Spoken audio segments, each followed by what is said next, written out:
Shalom Bapak Ibu, selamat pagi semuanya. Puji Tuhan, semua kabar baik ya. Semua bersuka cita di dalam Tuhan. Oke, puji Tuhan. Pesan Tuhan minggu ini yaitu merdeka dari hidup dalam kebohongan. Merdeka dari hidup dalam kebohongan. Saya percaya ketika Tuhan kasih pesan ini kepada setiap kita orang percaya, pasti ada sesuatu yang harus kita benahi. Amin. Ada sesuatu yang harus kita perbaiki. Atau ada sesuatu yang harus kita lepaskan dalam kehidupan setiap kita untuk kita apa? Untuk kita mengalami satu kemerdekaan. Karena kan pesan Tuhan dikatakan merdeka dari hidup dalam kebohongan. Kita percaya bahwa setiap kita yang hadir di sini kita ingin hidup merdeka di dalam Kristus, amin. Merdeka di dalam Tuhan. Oke, puji Tuhan. Di dalam 1 Samuel 27 ayat yang ke-11. Saya akan bacakan firman Tuhan. Demikian firman Tuhan, Daud tidak membiarkan hidup seorang pun baik laki-laki maupun perempuan untuk dibawa ke Gat, sebab pikirnya jangan-jangan mereka mengabarkan tentang kami dengan berkata beginilah dilakukan Daud. Itulah kebiasaannya selama ia tinggal di daerah orang Filistin. Ayat yang ke-12, tetapi Akis mempercayai Daud. Sebab pikirnya tentulah ia telah membuat diri dibenci di antara orang Israel. Bangsanya ia akan menjadi hambaku sampai selamanya. Oke Bapak Ibu, melalui pesan Tuhan ini kita diingatkan bahwa setiap kita harus memiliki cara hidup yang dijalani oleh orang percaya itu harus tetap terus terang benderang. Harus tetap terus terang benderang tanpa ada yang harus ditutup-tutupi. Ya. Dalam arti kata lain, tidak ada kebohongan. Tidak ada kebohongan yang seolah-olah tidak boleh diketahui oleh orang lain. Nah, kebohongan yang dimaksud adalah bukan tentang sekedar berkata-kata dusta. Namun tentang menutupi sesuatu yang seharusnya ditelanjangi. Ya. Nah, seringkali orang percaya merasa sudah benar dengan apa yang sedang dia jalani. Orang percaya seringkali sudah merasa benar dengan apa yang sedang dia lakukan. Sehingga dalam hatinya, dalam hidupnya dia merasa gini, saya sedang aman-aman saja. Dia merasa dia tidak ada satu tindakan yang salah dalam kehidupannya. Nah, tetapi ketika kita dapat pesan Tuhan ini merdeka dari hidup dalam kebohongan. Berarti kan ada sesuatu yang Tuhan mau sampaikan dalam setiap kita untuk sesuatu itu dibuka. Jangan ditutup-tutupi. Segala kebohongan dalam kehidupan kita dibuka, dilepas, dibuang jauh-jauh sehingga kita mengalami kemerdekaan. Nah, ketika kita mengalami mungkin satu kehidupan yang nyaman, kita merasa tindakan kita aman-aman saja. Tetapi ketika kita mulai sandingkan itu dengan kebenaran firman Tuhan, ternyata ada kebohongan-kebohongan yang ditutup-tutupi. Nah, di sini kan perlu apa? Perlu tindakan, perlu respon kita untuk kita apa? Untuk kita berubah. Nah, ketika kita mendapatkan pesan Tuhan, kita sama-sama pagi ini kita belajar ya. Saya secara pribadi nggak cukup hanya membaca beberapa kali saja pesan Tuhan ini. Karena menurut saya ini nggak mudah gitu. Saya harus berulang-ulang kali sampai saya memahami apa sih. Kebohongan-kebohongan seperti apa gitu loh. Karena kan kalau hal-hal yang nyata mudah, jangan membunuh. Tetapi kita berkata, oh ya jangan membunuh. Itu mungkin kita ngerti. Kita gampang memahami. Tetapi kebohongan-kebohongan yang seperti apa nih yang harus kita singkapkan gitu loh. Nah, mungkin yang disadari itu yang saya katakan tadi, itu mudah diketahui. ketika kita sandingkan dengan kebenaran firman Tuhan, oh iya ya, ternyata ini nggak benar. Oh ya udah, saya berbalik, saya tinggalkan. Tetapi dengan catatan gini, kita mau berubah, hati kita mau berubah, saya mau berubah. Nah, tetapi yang tidak mudah ketika saya merenungkan ini, yang tidak mudah itu sesuatu yang kita tidak sadari. Kita tidak menyadari kita melakukan hal yang yang biasa kita lakukan gitu. Kita lakukan aja biasa. Sedemikian hari-hari berjalan gitu kita lakukan. Tetapi sebenarnya Tuhan berkata itu kita sedang melakukan kebohongan-kebohongan yang sedang kita jalani. Nah itu ketika saya renungkan itu nggak mudah gitu loh. Perlu apa? Perlu perenungan yang benar-benar, perlu membaca ulang lagi apa nih? Nah ketika menemukan itu, oh berarti kan kita harus, dalam istilah gini, kita harus ngaca gitu kan. Kita harus bercermin, kita harus flashback lagi tentang apa yang kita lakukan hari-hari ini, mungkin hari-hari yang dulu, mungkin hari-hari yang ke depan yang mau kita lakukan. Ketika kita sandingkan itu dengan kebenaran firman Tuhan. Nah, yang tidak kita sadari, kita sandingkan dengan kebenaran firman Tuhan, benar enggak? Dan di sini perlu apa? Perlu kerendahan hati Bapak Ibu. Kita perlu kerendahan hati untuk kita siap enggak untuk ditelanjangi. Dalam arti apa? Hal-hal yang tidak benar, yang di luar dari kebenaran firman Tuhan. Nah, kita sama-sama belajar Bapak Ibu ya.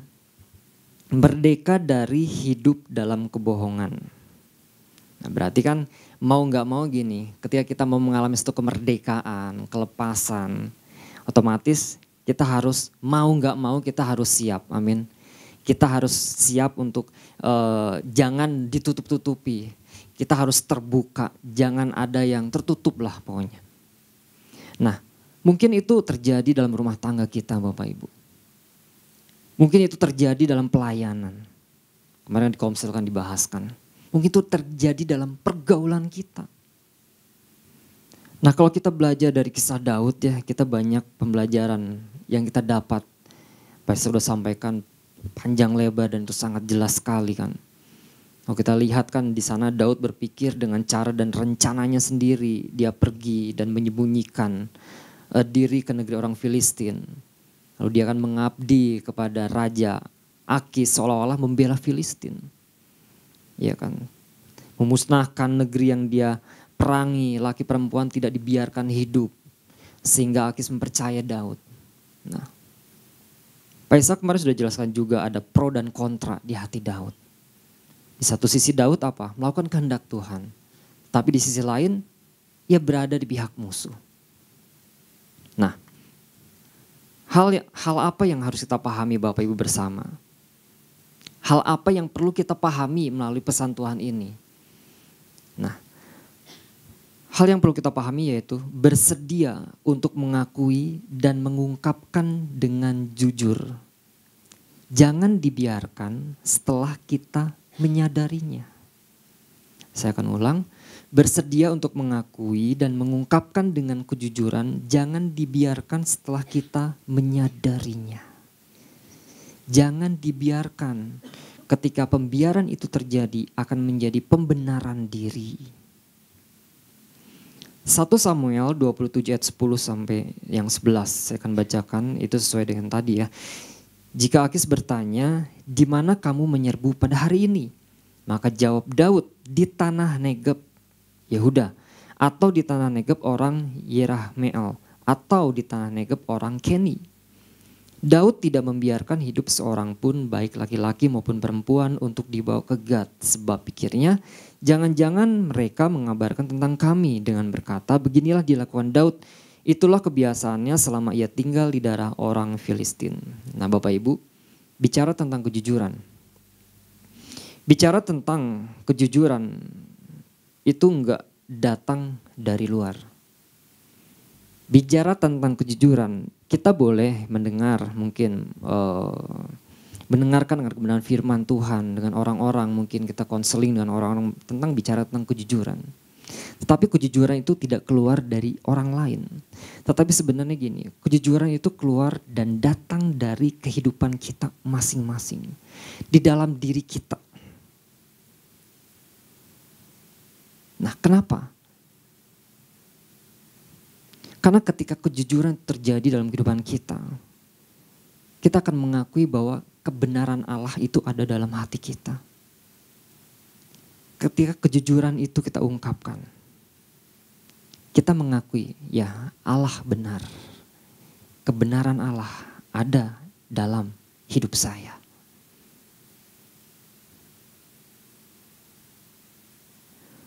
Ada pengakuan yang keluar dari hati. Ada pengakuan yang keluar dari mulut orang percaya. Nah, kalau kita lihat ya di dalam Roma 10 ayat yang 10. Roma 10 ayat yang 10 di sana kan dikatakan, karena dengan hati orang percaya dan dibenarkan, dan dengan mulut orang mengaku dan diselamatkan. Nah, masalahnya gini Bapak Ibu. Ketika seorang percaya enggak bersedia untuk mengakui dan mengungkapkan dengan kejujurannya tentang kebohongan dalam kehidupannya. Nah, apa yang akan terjadi Bapak Ibu? Apa yang akan terjadi? Saat kebohongan dibiarkan, orang tersebut gini, akan mengendalikan keadaan hidup untuk diri orang tersebut. Artinya kebohongan itu akan mengendalikan orang tersebut. Nah, kalau kita lihat, ini kan yang dialami Daud dalam 1 Samuel 27 ayat yang 11. Di dalam 1 Samuel 27 ayat yang 11 yang tadi saya katakan, Daud tidak membiarkan hidup seorang pun, baik laki-laki maupun perempuan, untuk dibawa ke Gat.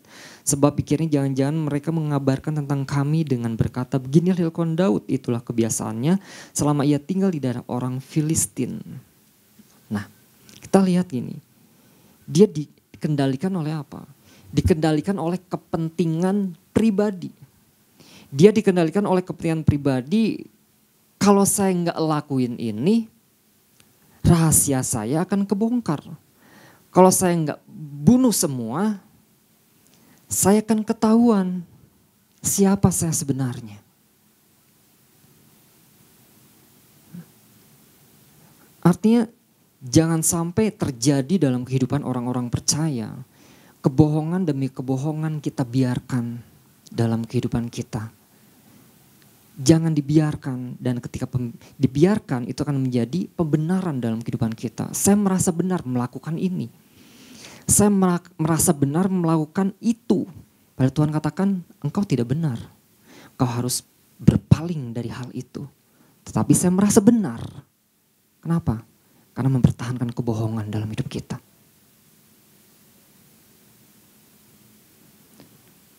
Nah, ini kan yang Daud alami 1 tahun 4 bulan. Daud banyak menutupi hal terhadap Raja Akis. Banyak kebohongan-kebohongan yang harus dia tutupi. Ya kan? Nah, bersedia untuk mengakui dan mengungkapkan dengan kejujuran. Saya akan beri A ya. 1 aja. Contohnya apa? Kita harus terbiasa berkata benar Bapak Ibu. Kita harus terbiasa berkata benar.